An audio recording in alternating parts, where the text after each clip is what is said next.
Okay, let's talk about what I am wanting from the starfish dissection.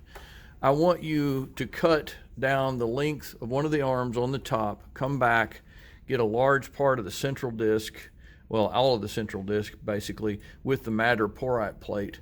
Notice that the way I've drawn this starfish is I drew one leg that's kind of dominant, and most starfishes will have one leg that's the direction this starfish will move. See how I kind of drew all the other ones kind of laid back. Once you get this open, there will be a large ambulacral ridge. If you're looking at the other side, the oral side, not the aboral side, then there is an ambulacral groove, and that's where the sucker feet are located. The ampulla here alongside this ambulacral ridge are the top parts of the sucker feet.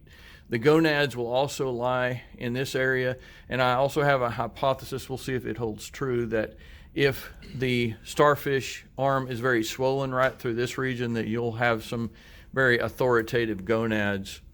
Another thing that I want you to look for is when you pull this top piece off right here. I have had a few students in the stomach under here, I've had students find little pieces of mussels and clams and things that the starfish have eaten.